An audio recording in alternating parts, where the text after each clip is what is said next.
저는 오늘 다핫의 구속 경륜이라는 제목으로 하나님의 말씀을 증거하겠습니다. 이스라엘 백성들이 주전 1446년 애굽에서 출애굽하였습니다. 그리고 40년 동안 광야에서 훈련을 받았다고 사도행전 7장 42절에 말씀을 하고 있습니다. 이 40년 기간 동안에 광야에서 41번 진을 쳤고 가나안 땅에 들어간 다음에 길갈이라는 장소에서 42번째 진을 쳤습니다. 오늘 본문에 나오는 다핫이라는 장소는 광야에서 22번째 진을 친 장소입니다. 22번째 진을 친 장소죠. 그러니까 전체 진 친 것으로 볼 때는 중간쯤 위치하는 지역입니다. 다핫은 히브리어로 타하트라는 단어죠. 타하트. 이 단어는 두 가지의 뜻을 가지고 있습니다. 첫 번째는 내려감. 두 번째는 무엇을 대신하여 라는 뜻을 가지고 있습니다. 이 두 가지 단어의 뜻을 곰곰이 생각해 보면 앞으로 오실 예수님께서 어떤 분이시고 또 그분이 행하실 사역이 어떤 사역이라는 것을 우리에게 알려주고 있습니다. 오늘 저는 이 타하트라는 히브리 원문 속에 담겨 있는 그 의미를 가지고 예수님의 사역에 적용해서 설교를 하도록 하겠습니다. 오늘 예수님께서는 구약의 모든 성경이 예수님 자신을 증거한다라고 요한복음 5장 39절에 말씀하셨죠. 또 누가복음 24장 27절 말씀 보니까 모든 성경에 예수님에 대한 것이 쓰여져 있다라고 말씀하셨습니다. 또한 누가복음 24장 44절에서는 성경에 예수님 자신을 가리켜 기록된 모든 것을 설명하셨습니다. 과연 다핫 히브리어 타하트에는 어떤 구속 경륜이 담겨 있을까요? 첫 번째로 예수님께서는 하늘에서 내려오신 분입니다. 예수님께서는 하늘에서 내려오신 분이죠. 요한복음 3장 13절 말씀 보니까 하늘에서 내려온 자 인자 외에는 하늘에 올라간 자가 없느니라 이렇게 말씀하셨습니다. 타하트는 내려감 이런 뜻이죠. 하나님께서 사람으로 이 땅에 내려가셨다는 거죠. 그렇다면 하늘에서 내려오셨다는 것은 무슨 뜻일까요? 첫 번째로 보이지 않는 하나님께서 보이신 분으로, 보이는 분으로 오셨음을 의미합니다. 원래 하나님은 보이지 않는 하나님이시지 않습니까? 우리가 공간적인 의미에서 볼 때 땅과 하늘은 분리되어 있죠. 우리 인간이 발을 딛고 살고 있는 이 지역을 땅이라고 부르죠. 그 다음에 이 대기권 위에 있는 공간을 하늘이라고 부릅니다. 그러나 더 나아가서 땅이라는 것은 보이는 세계를 가리키죠. 눈에 보이는 가시적인 세계. 반면에 하늘은 눈에 보이지 않는 세계를 가리킵니다. 하나님은 보이지 않는 하나님이셨습니다. 디모데전서 1장 17절 말씀 보니까 하나님은 보이지 아니하시고 홀로 하나이신 하나님이라고 말씀하고 있죠. 그런데 보이지 않는 하나님께서 인성을 취하시고 사람의 눈에 보이는 하나님, 보여지시는 하나님으로 이 땅에 오신 것이죠. 시간과 공간을 초월해서 계시는 하나님께서 시간과 공간의 제한을 받는 세계로 내려오셨다는 뜻입니다. 요한복음 1장 14절에 말씀이 하나님이 육신이 되어 이 땅에 거하셨다라고 말씀하고 있습니다. 요한복음 4장 24절에 하나님은 영이시죠. 하나님은 보이지 않는 하나님이십니다. 그 하나님께서 시간과 공간의 제한을 받는 분으로 이 땅에 내려오셨으니 얼마나 그것이 큰 사랑이라는 것을 우리는 깨달아야 됩니다. 빌립보서 2장 6절 보세요. 빌립보서 2장 6절에 그는 근본 하나님의 본체시나, 빌립보서 2장 7절 말씀 보니까 사람과 같이 되셨고, 빌립보서 2장 8절에는 사람의 모양으로 나타나셨다라고 말씀하고 있습니다. 두 번째, 하늘에서 내려오셨다는 것은 무슨 뜻입니까? 두 번째는 성령으로 잉태되어 오셨음을 의미합니다. 예수님께서는 성령으로 잉태되어 이 땅에 오신 거죠. 우리 인간은 남편과 아내가 관계를 해서 아이를 낳습니다. 태어나죠. 그런데 예수님께서는 육신의 어머니 마리아와 육신의 아버지 요셉과 관계를 하지 않았는데 마리아의 몸에서 성령으로 잉태되어 이 땅에 오신 것입니다. 참으로 놀라운 신비가 아닙니까? 분명히 마리아가 처녀 마리아라고 성경은 말씀하고 있습니다. 마태복음 1장 18절 보세요. 마태복음 1장 18절에 요셉과 마리아가 정혼하고 동거하기 전에 성령으로 잉태된 것이 나타났다라고 말씀하고 있습니다. 요셉 보세요. 자기가 관계도 안 했는데 약혼한 마리아의 배가망 점점 불러옵니다. 야, 이거 큰일 났구나. 율법에 남편과 관계하지 않고 잉태하면은요 돌에 맞아 죽게 돼 있어요. 이 마리아 내버려 뒀다가는 돌에 맞아 죽게 생겼구나. 그렇다 그래서 내 씨도 아닌데 내가 같이 살 수도 없지 않냐. 그래가지고 가만히 끊고자 있죠. 그런데 꿈에 천사가 나타나서 성령으로 잉태된 것이니까 네가 보호해 줘야 된다 말씀하셨습니다. 임마누엘, 하나님께서 함께 하시는 자다. 마태복음 1장 21절에 아들을 낳으리니 이름을 예수로 하라. 그 예수가 저희 백성을 자기 죄에서 구원할 자라고 가르쳐 주었습니다. 그래서 마태복음 1장 25절에 마리아가 예수님을 낳을 때까지 동침치 않았다고 분명히 성경은 말씀하고 있습니다.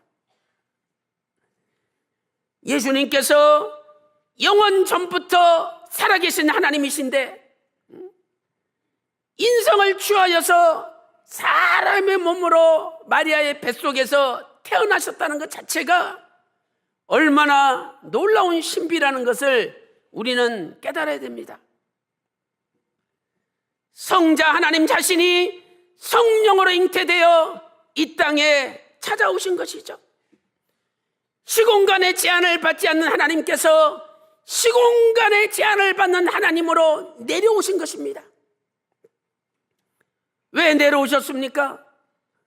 물에 빠진 사람 물에 뛰어들어야 건질 수 있듯이 죄와 사망으로 죽어가는 우리 인생들을 건지시기 위하여 이 죄와 사망으로 가득 찬 이 땅에 육신을 입고 오신 거 아닙니까? 이것이 하나님의 뜨거운 사랑입니다. 그래서 요한복음 3장 16절에 하나님께서 세상을 이처럼 사랑하사 독생자 예수님을 보내셨다라고 말씀하고 있는 거죠. 그래서 오늘 나 같은 거 구원하시기 위하여 하늘 영광 보좌를 버리시고 하늘에서 내려오신 예수님을 잘 소개하는 저와 여러분 다 되시기를 주님의 이름으로 축원합니다. 큰 두 번째, 예수님께서는 우리를 대신하여 십자가에서 죽으신 분입니다. 예수님께서는 우리를 대신하여 십자가에 죽으신 분이시죠. 다앗, 히브리어 타하트는 무엇을 대신하여 라는 뜻을 가지고 있습니다. 예수님께서 우리를 대신했다는 건 무슨 뜻입니까? 첫째로 예수님께서는 죄가 없는 분이라는 뜻입니다. 죄가 없는 분이에요.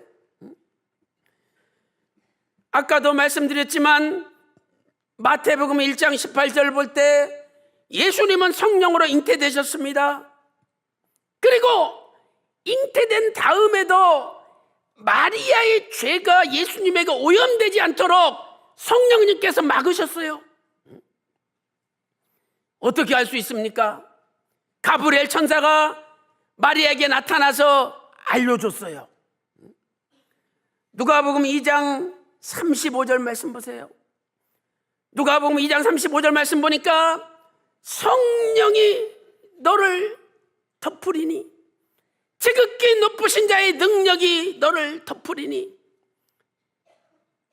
너한테서 나실 그분은 거룩한 자다. 누가복음 2장 35절에 나실 자 거룩한 분이라고 분명히 성경은 말씀하고 있습니다. 예수님은 죄가 없는, 죄에 오염되지 않는 거룩한 분이에요.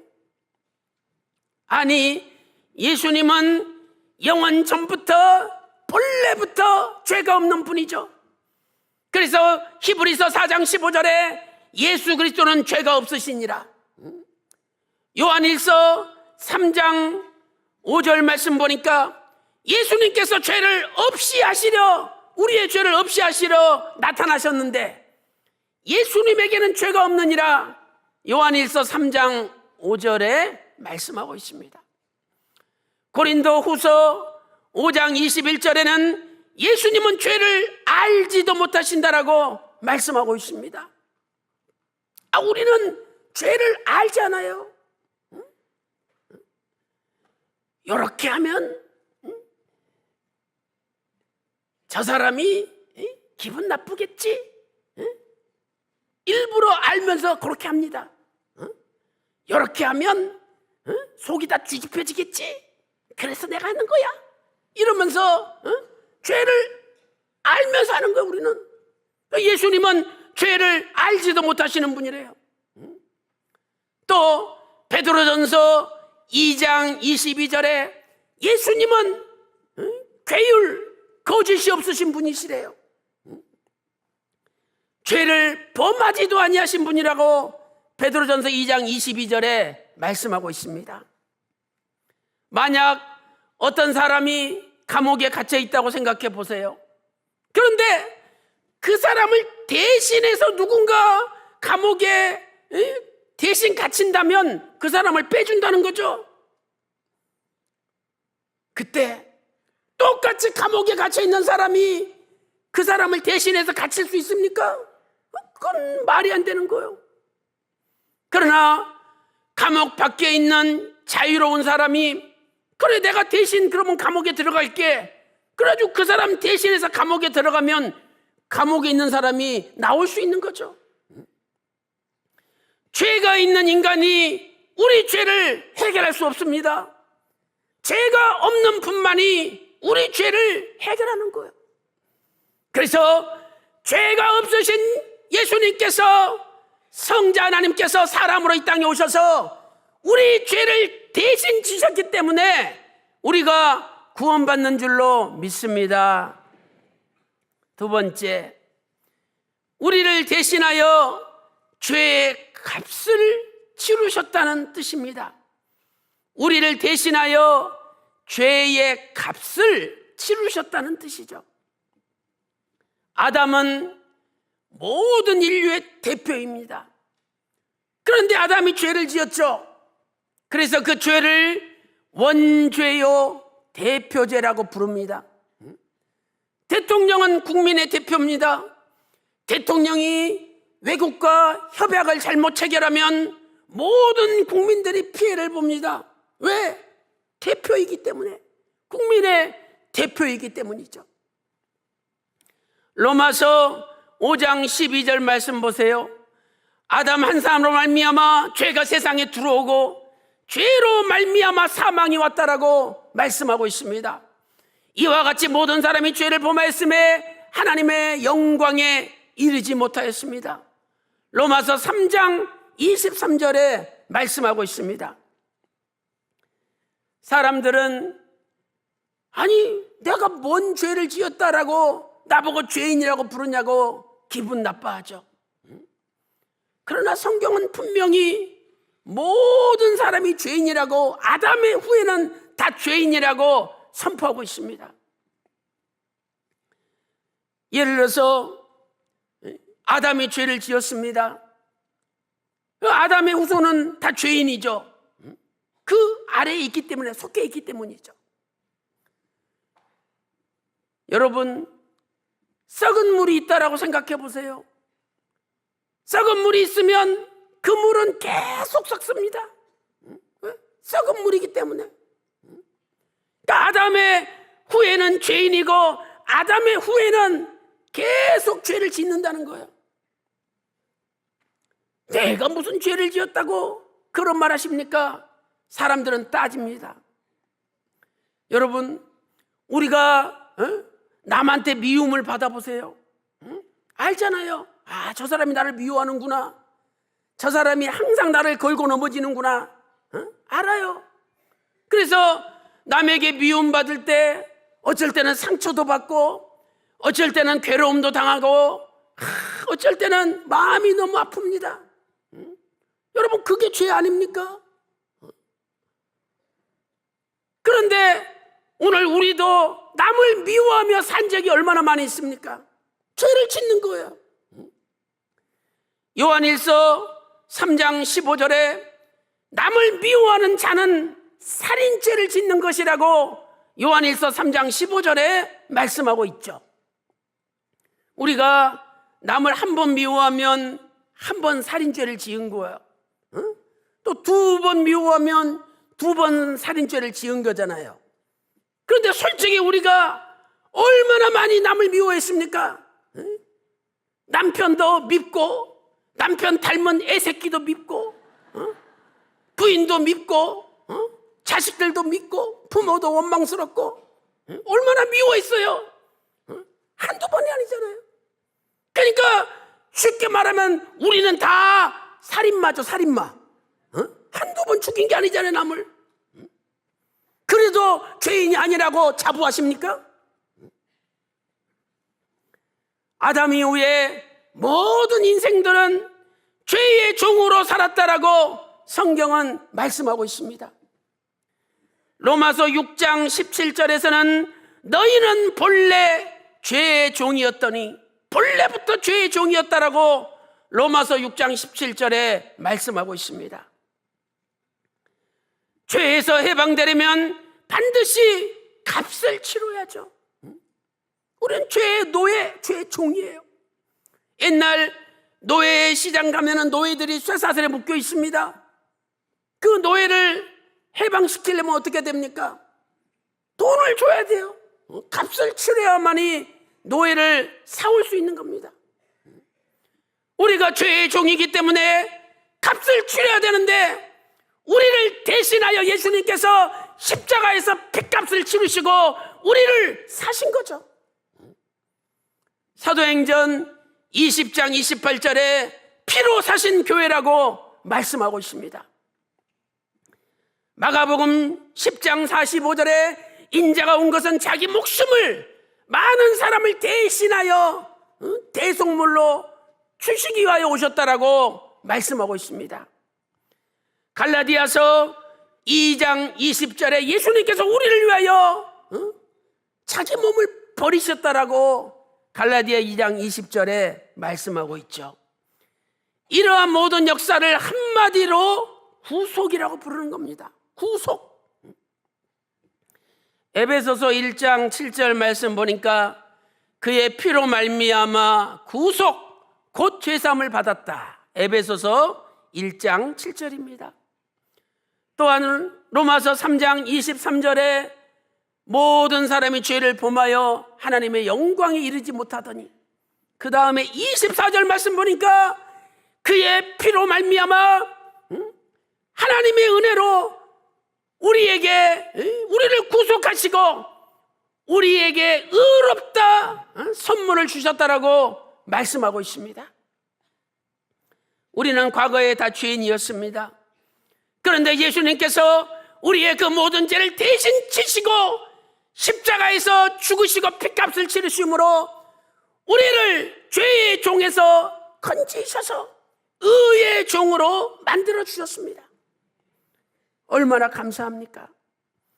나를 대신하여 죄값을 치르신 주님의 고난의 발자취를 따라가며 하나님 앞에 진심으로 회개하고 이제 남은 생에 의의 종으로, 의의 도구로 구속사 말씀을 전 세계 열방에 전하는데 선봉에 서서 일하겠다고 결심하는 저와 여러분 다 되시기를 주님의 이름으로 축원합니다.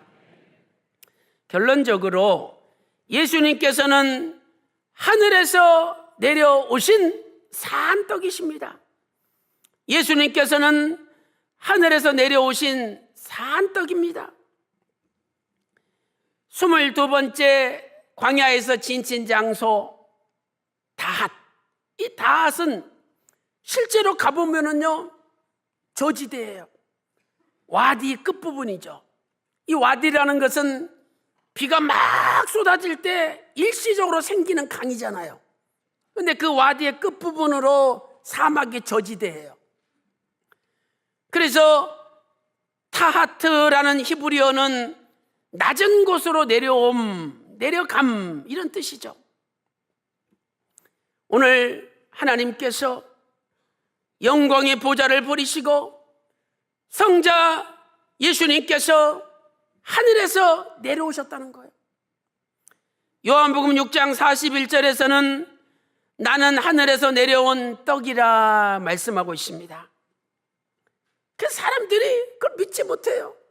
야, 너 목수 요셉의 아들이 아니냐? 목수 요셉의 아들이 너희 부모가 누구인지 뻔히 아는데 어찌하여 하늘에서 내려왔다 하느냐 질문했습니다. 요한복음 6장 42절에 기록되어 있죠.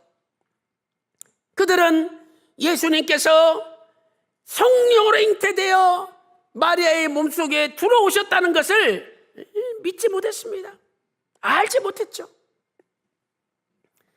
더 나아가 예수님께서는 자신을 가리켜 하늘에서 내려온 그냥 떡이 아니라 산떡이라고 말씀하셨습니다. 요한복음 6장 51절에 기록되어 있죠. 여기 산 헬라어 자오의 현재 분사형이죠. 자오, 이 단어의 현재 분사형입니다. 이것은 예수님께서 계속적으로 살아계신 떡이요, 아니 예수님께서 영원부터 영원까지 살아계신 떡이라고 말씀하고 있습니다. 떡을 먹으면 힘이 생기고 이 세상에서 살아갈 수 있잖아요. 예수님께서 하늘에서 내려오신 산떡이기 때문에, 계속 살아계신 떡이기 때문에 우리가 예수님을 먹고 예수님을 마시면 이 타락한 세상에서 필요한 것을 다 공급받아 우리는 승리할 줄로 믿습니다. 산떡을 먹는다는 게 무슨 뜻입니까? 유대인들은 진짜 예수님의 살을 뜯어먹는 거로 생각했어요. 그래서 요한복음 6장 52절에 야, 예수 참 웃기는구나.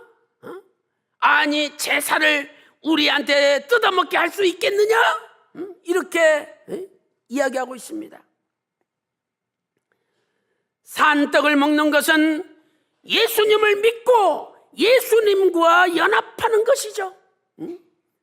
예수님을 믿고 예수님과 연합하는 것입니다.